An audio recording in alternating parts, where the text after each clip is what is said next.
जय श्री हरि। नैमिषारण्य तीर्थ में सूत जी ने 88,000 सनकादिक ऋषियों से कहा। अब मैं आपको कार्तिक मास की कथा विस्तार पूर्वक सुनाता हूँ, जिसका श्रवण करने से मनुष्य के सभी पाप नष्ट हो जाते हैं और अंत समय में वैकुंठ धाम की प्राप्ति होती है। सूत जी ने कहा, श्री कृष्ण जी से अनुमति लेकर देवर्षि नारद के चले जाने के पश्चात सत्यभामा प्रसन्न होकर भगवान श्री कृष्ण से बोली, हे प्रभु, मैं धन्य हुई, मेरा जन्म सफल हुआ। मुझ जैसी त्रैलोक के सुंदरी के जन्मदाता भी धन्य है, जो आपकी 16,000 स्त्रियों के बीच में आपकी परम प्यारी पत्नी बनी। मैंने आपके साथ नारद जी को वह कल्प वृक्ष आदि पुरुष विधि पूर्वक दान में दे दिया, परंतु वही कल्प वृक्ष मेरे घर लहराया करता है। यह बात मृत्यु लोक में किसी स्त्री को ज्ञात नहीं है। हे त्रिलोकीनाथ, मैं आपसे कुछ पूछने की इच्छुक हूँ। आप मुझे कृपया कर कार्तिक महात्म्य की कथा विस्तार पूर्वक सुनाइए, जिसको सुनकर मेरा हित हो और जिसके करने से कल्प पर्यंत भी आप मुझसे विमुख न हो। सूत जी आगे बोले, सत्यभामा के ऐसे वचन सुनकर श्री कृष्ण ने हंसते हुए सत्यभामा का हाथ पकड़ा और अपने सेवकों को वहीं रुकने के लिए कहकर विलास युक्त अपनी पत्नी को कल्प वृक्ष के नीचे ले गए। फिर हंसकर बोले, हे प्रिय, 16,000 रानियों में से तुम मुझे प्राणों के समान प्यारी हो। तुम्हारे लिए मैंने इंद्र एवं देवताओं से विरोध किया था। हे कांते, जो बात तुमने मुझसे पूछी है उसे सुनो।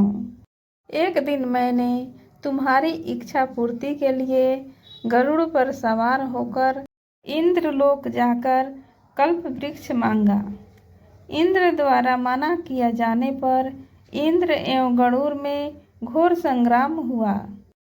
गोलोक में भी गरुड़ जी गौ से युद्ध किया।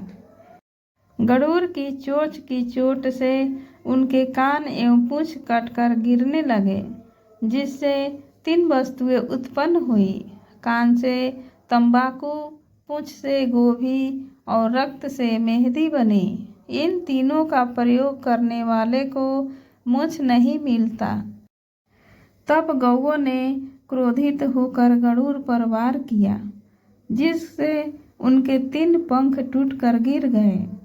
इनके पहले पंख से नीलकंठ, दूसरे से मोर और तीसरे से चकवा चकवी उत्पन्न हुए। हे प्रिय, इन तीनों का दर्शन करने मात्र से ही शुभ फल प्राप्त हो जाता है। यह सुनकर सत्यभामा ने कहा, हे प्रभु, कृपया मेरे पूर्व जन्मों के विषय में बताइए कि मैंने पूर्व जन्म में कौन कौन से दान, व्रत व जप नहीं किए हैं। मेरा स्वभाव कैसा था, मेरे जन्मदाता कौन थे और मुझे मृत्यु लोक में जन्म क्यों लेना पड़ा। मैंने ऐसा कौन सा पुण्य कर्म किया था जिससे मैं आपकी अर्धांगिनी हुई।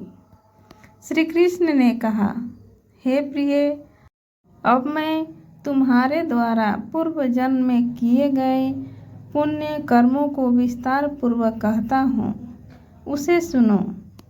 पूर्व समय में सतयुग के अंत में मायापुरी में अत्रि गोत्री में वेद वेदांत का ज्ञाता देवशर्मा नामक एक ब्राह्मण निवास करता था। वह प्रतिदिन अतिथियों की सेवा, हवन और सूर्य भगवान का पूजन किया करता था। वह सूर्य के समान तेजस्वी था। वृद्धा अवस्था में उसे गुणवती नामक कन्या की प्राप्ति हुई। उस पुत्रहीन ब्राह्मण ने अपनी कन्या का विवाह अपने ही चंद्र नामक शिष्य के साथ कर दिया। वह चंद्र को अपने मानता था और चंद्र भी उसे अपने पिता की भांति सम्मान देता था। एक दिन वे दोनों कुश व समिधा लेने के लिए जंगल में गए। जब वे हिमालय की तलहटी में भ्रमण कर रहे थे, तब उन्हें एक राक्षस आता हुआ दिखाई दिया। उस राक्षस को देखकर भय के कारण उनके अंग शिथिल हो गए और वे वहां से भागने में असमर्थ हो गए।